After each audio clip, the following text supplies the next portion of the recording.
If you've ever been upset that Insidious Roots can't be cast from the command zone, that's fair, because it's the kind of effect that really, really wants to be. And honestly, one of the things that most captured people's attention about Insidious Roots was the fact that it was inviting a very commandery style of deck building into 4-of formats, standard, pioneer, modern, etc. But if you've never built around this kind of effect, it can be hard to understand just what's so engaging about Insidious Roots as a concept. Yes, it has an absolutely incredible and a very satisfying payoff if you can get the engine going. Generate a plant and then put a +1/+1 counter on all of your plants, making an ever-increasing staircase of plant power. But the real appeal of Insidious Roots is that it belongs to that subset of build-around cards that trigger or otherwise interact with a game action that is usually a cost. Creature cards leaving your graveyard is a weird thing to describe to a new player. Most people play for longer than they'd like to admit, treating the graveyard as a bin, the place that your cards go when you're done with them and you don't need to think about them anymore.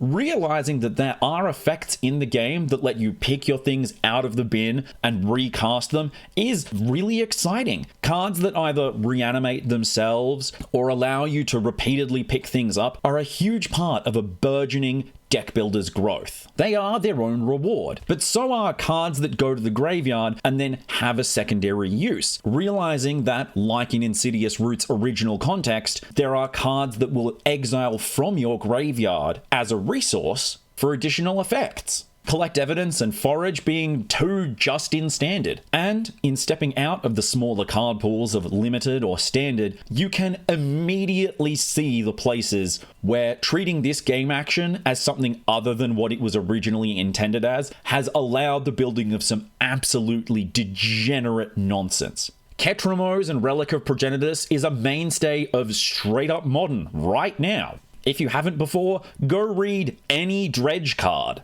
Dredge, one of the biggest mistakes in all of Magic, is an entirely self-contained lesson on not letting things that use the graveyard mix with cards that fill up the graveyard. In larger formats, an Insidious Roots deck can be spoiled for choice when it isn't being outmoded by insanely overpowered alternatives. So the appeal then is to take a card like Insidious Roots and make it work in a smaller card pool. It's a fascinating and fun deck building challenge. If you know how and where to look, you can find the cards that the design team were playing around with themselves before the set was even released. But the real hunt is finding the cards that got missed. Things in a different color. Cards from just slightly too long ago for them to still be present in the designer's minds and therefore be balanced around. Or when a card is brand new and Insidious Roots is the card that's old enough to have fallen out of the designer's minds, or possibly is being thrown a bone for its last 6 months of standard play. The hunting, searching, filtering, liking, subscribing, it's all part of the deck building fun, which is why it's so devastating when you only get so few versions of this type of effect, and no matter what you do, the deck just can't get there in terms of consistently doing the thing. Nothing makes me understand the appeal of Commander like constantly failing to draw my Insidious Roots while getting absolutely run over by the 7th mono red deck in a row.